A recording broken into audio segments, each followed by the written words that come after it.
நாம் முதல் புரிஞ்சிடணும். இந்த புரிஞ்சிடத்தில் ஏதேனும் சத்தம் காலம் கேட்கிறதா?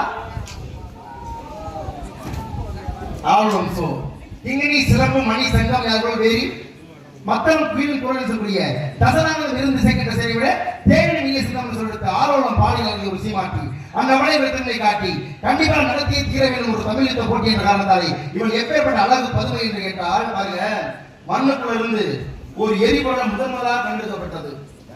அந்த எரிபொருள் தொடர் வண்டியை ஓடுச்சு, ரயில் தொடர் வண்டி. அதுக்கு பேர் என்ன?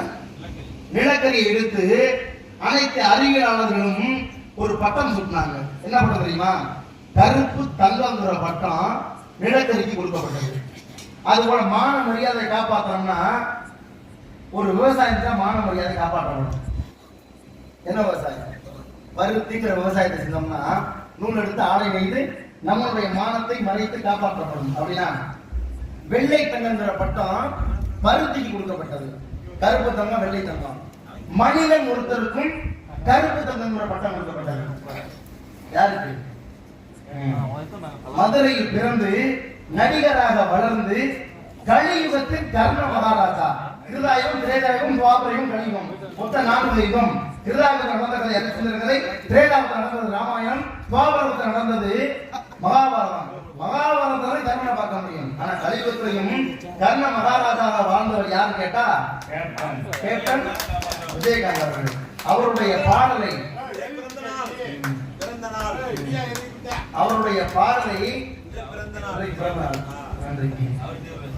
பாடலை பெண்மணியானின் ஆளும் சோ என்ற சொல்லுக்கு ஒப்புமைப்படுத்தினார். எவ்வாறு இருக்கும்?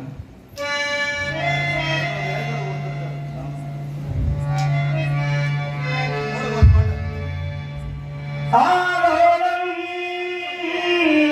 பாடும் பெண்களே, ஆதாயம் தேடும் பெண்களே, வட்ட வட்ட பொட்டு வைத்து வண்ண வண்ண பூமுடிக்கேவா, சின்ன சின்ன கண்ணங்களில் உண்ணுகின்ற தீனெடுத்து வா.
பாரதி. ஈரோடு மாநகர வெயிலை படைத்த வெளியே போலவோ உண்மையை கைப்படி திருமலை படைத்து இவளையும் படைத்த கமலத்தாரின் கவித்துவமாக வடிக்கலாம் என்று பார்த்தால் பாட்டும் பரவமும் பண்பு கொண்ட நாடகமும் நாட்டிற்கு அவசியமானது என்று கூறியவர் யாருன்னு கேட்டா சச்சிதானந்த பாரதி. பாட்டும் பரவமும் பண்பு உள்ள நாடகமும், பாட்டுக்கும் பரவத்துக்கும் சொல்லல, ஆனா பண்பு கொண்ட நாடகத்துக்கு மட்டும்.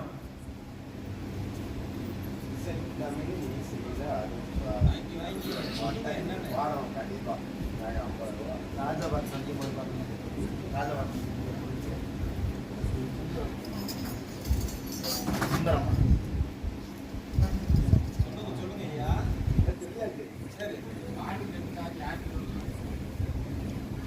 அது ஒண்ணும் தேவை, நமக்கு தேவை பாடல் வந்தா சரி. சரி, அடுத்து வரும்போது பாடுறேன். முன்னாடி பாடுறது ஞாபகம் இல்லை வரிகள், அடுத்து உங்களுக்காக நான் வரும்போது பாடுறேன் கண்டிப்பா. பாருங்க, மைவடிவ குரலியார்த்த மதத்தை கட்டு நிகர் ஒவ்வா மதியை மாலை செய்வடிவை சிற்றுரையை வேதோலை படைத்த வடிவை போலவோ யானரியே உண்மையை கைப்படி திருமலை படைத்து இவளையும் படைத்த கமலத்தாரின் கவித்துவம் வர்ணித்தவர் பண்பாடு உள்ள நாடகம் தேவை அப்படிங்கிறாரு. பண்பாடு என்பது எதில் உள்ளதுன்னா ஒவ்வொருவருக்கும் ஒவ்வொரு பண்பாடு. சீனாவில் ஒருத்தர் பிறக்காருன்னா சீனாவுடைய பண்பாட்டுப்படி அவர் வாழணும். இந்தியாவில் தமிழகத்தில் பிறக்கிறார் அப்படின்னா தமிழகத்தை சார்ந்தவர் தமிழனாக பண்பாடு கொண்டு வாழணும் அப்படிங்கிறது நெறிமுறை. அப்படி இருக்கும் பொழுது தமிழனாக இருந்து ஒரு தமிழச்சிக்கு திருமணம் செய்யணும் அப்படின்னா திருமணத்திற்கு சாட்சி யார்? வரக்கூடிய மக்கள் எல்லாரும் சாட்சியா? யார் சாட்சியா கல்யாணம் பண்ணுவோம்? யாருங்க சாட்சி? கல்யாணம் பண்ற நிறைய பேர் உட்கார்ந்துருக்கீங்கல்ல, யார சாட்சியா வச்சு கல்யாணம் பண்ணுவோம்? அக்னி பகவான சாட்சியா வச்சு கல்யாணம் பண்ணுவோம். வேற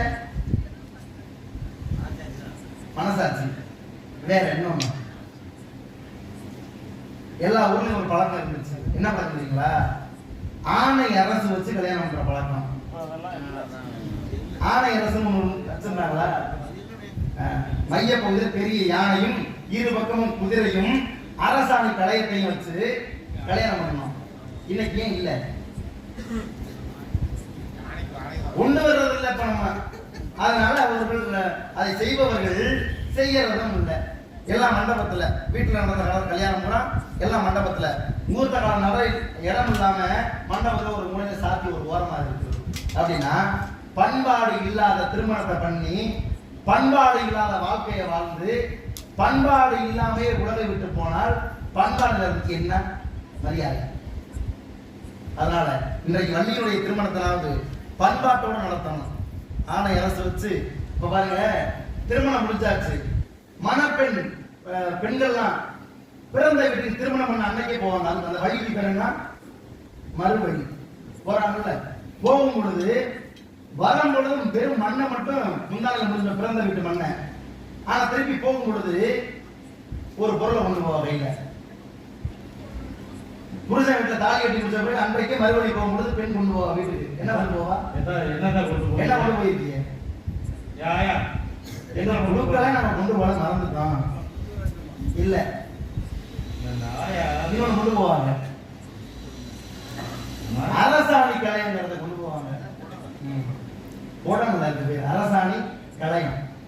அரசாணி கலையத்தை உள்ள வரும் பொழுது பிறந்த வீட்டு மண் எடுத்து தாய் என்ன பண்ணுவா? உடம்புலாத சீர் சொல்லி முடிஞ்சு மண்ணை கொடுப்பா. உள்ள கொண்டு போனது மண்ணு. பிறந்த வீட்டுக்கு வரும் பொழுது அதுக்கு பேரு மண்ணால் செய்யப்பட்ட கலையம்.